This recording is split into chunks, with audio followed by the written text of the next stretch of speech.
বেগুন কাটাটা দেখেই সবাই ভাবছেন হয়তো বেগুনি বানাবো, কিন্তু বেগুনি না, এটা হচ্ছে বেগুনের চপ বলে।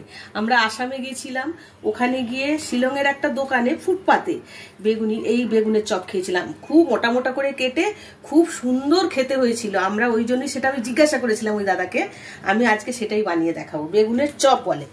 এই বেগুনের চপ বানাতে নিয়েছি সুজি, ময়দা, কিছুটা বেকিং পাউডার নিয়েছি, নুন, হলুদ আর জোয়ান দেব। দিয়ে আমি এখন এই বেগুনটা সরিয়ে রাখি, ব্যাটারটা তৈরি করে নেব। আমি এখন কড়াইতে তেলটা দিয়ে দিই, তেলটা গরম হতে লাগে, তো একটু বেশি তেল লাগবে কিন্তু। আমি এখন ব্যাটারটা তৈরি করব।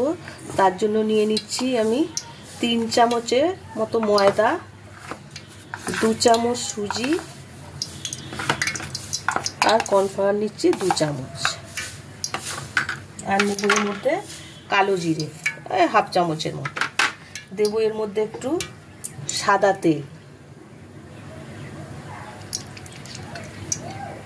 আর দেব 1 চিমটির মতো খাবার সোডা। দিয়ে এটা আমি শুকনো ভালো করে একটু মেখে নেব, নিয়ে জল দিয়ে আমি ব্যাটারটা তৈরি করে নেব।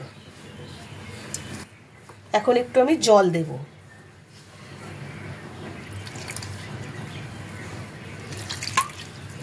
ব্যাটারটা একটু ঘন ঘন করতে হবে, কোটিংটা ঠিক মতো না হলে বেরিয়ে যাবে।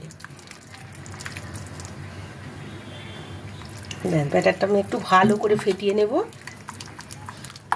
দেখুন এরকম ভালো করে ফেটিয়ে নিয়েছি। ফেটানোটা যত ভালো হয় তত বড়াটা তত ভালো হবে। ব্যাটারটা মোটামুটি তৈরি হয়ে গেছে, কিন্তু এর মধ্যে আমি এখন দেব হলুদ গুঁড়ো সামান্য, আর দেব গোলমরিচের গুঁড়ো। আমার মনে হচ্ছে আর 1 চামচ ময়দা আমার লাগবে। ময়দা আর একটু সুজিও দিয়ে দিই। দিয়ে এবার এটাকে আমি ভালো করে আর একটু ফেটিয়ে নিই। এটা একটু ভালো করে ফেটিয়ে নিতে হয়। যে কোনো বড়া বা চপ বানাতে গেলে ফেটানোটা যত ভালো হয় তত ভালো হয় চপ বা বড়াগুলো। আমি এখন এই বেগুনের চপটা বানানোর জন্য এই গ্যাসটা জ্বালিয়ে নিই, নিয়ে এর মধ্যে আমি তেলটা গরম হতে দিই। তেলটা ঢেলে নিই আমি। তেলটা গরম হয়ে গেছে, এখন আমি বেগুনগুলো এই ব্যাটারটায় চুবিয়ে ভেজে নেব।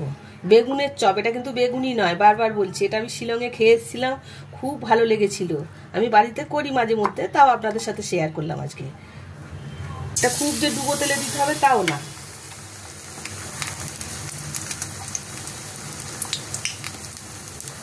কোথাও কিছু নতুনত্ব খেলে আমার খুব শেখার আগ্রহ থাকে, আমি তাদের জিজ্ঞাসা করি, বাড়িতে এসে ট্রাই করি।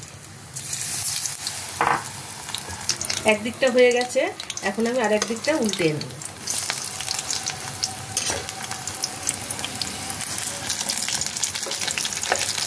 দুটো বেগুন ভাজা হয়ে গেছে আমার।